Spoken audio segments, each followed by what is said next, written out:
Omoraka Emudiaga. I'm a pediatric Fidelist, a specialist at Lily Hospitals Limited. Today we'll be looking at hearing loss. Now, what is hearing loss? Hearing loss is when a person's ability to hear is reduced. People with hearing loss find it difficult to hear communications.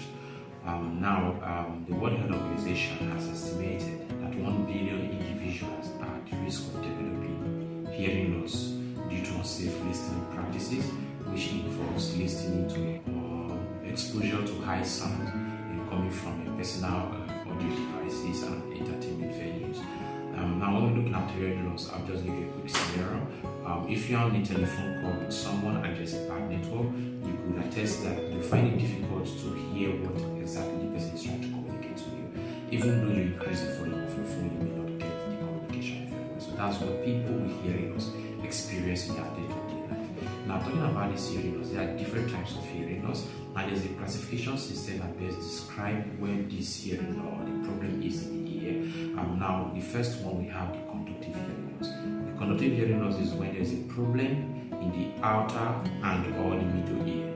Now, this hearing loss sometimes is temporary in the sense that it can be treated with medications or surgeries, and hearing will return back to normal. And then we have the next one, which is the sensory neural hearing loss. Sensory neural hearing loss occurs when there's a problem with the inner ear, the hearing nerve, and or the brain. Now, this is more often a permanent hearing loss, and medications may not be able to remedy the situation. Now, we have two options: either the patient is going for surgery, or there's what is called oral rehabilitation. Probably in our subsequent videos, we'll look at what oral rehabilitation entails. And then the third type of hearing loss is called the mixed hearing loss. Mixed in the sense that it has a component of a sensory neural and a component of the conductive. So it's either ways, both approach may be applied: medications, surgery, and oral rehabilitation.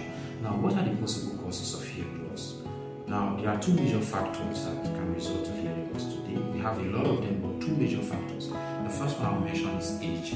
Hearing loss is a natural consequence of we getting older. As we advance over time, our hearing ability reduces from our 40s, 50s, 60s, 80s, and by 80s and 90s, a significant amount of the population may have experienced a noticeable percentage or noticeable extent of hearing damage.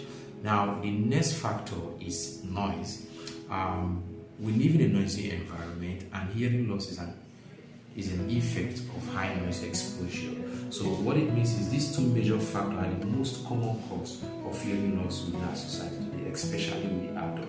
There are many other factors. There are congenital factors, hearing loss that occur right from birth. Now, sometimes hearing loss may occur right from birth, and sometimes it occurs progressively. Probably there are some conditions that may have been diagnosed of the baby at birth that may now probably deteriorate further to affecting the hearing system. And sometimes it may just be a sudden occurrence of hearing loss.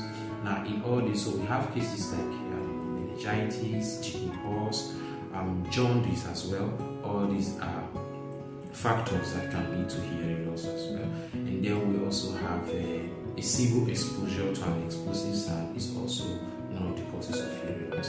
And just also to dive into signs you may notice you're having hearing loss, we're going to separate it into two. We have the social and medical. Now, socially, when you find out that you often ask people to repeat themselves, you find it difficult to hear communication in noisy environment.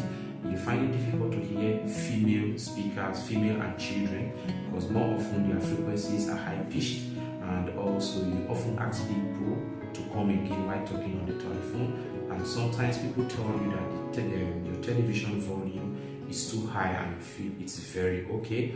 And socially, when you're experiencing any of this, it's an indication that you have to check your hearing. And then medically, there are what we call orthotoxic medication, family history of hearing loss, and then hypercholesterolemia. Sometimes these are possible causes of hearing loss. So subsequent videos we may dive into further to discuss these causes and of course oral rehabilitation. Thank you very much.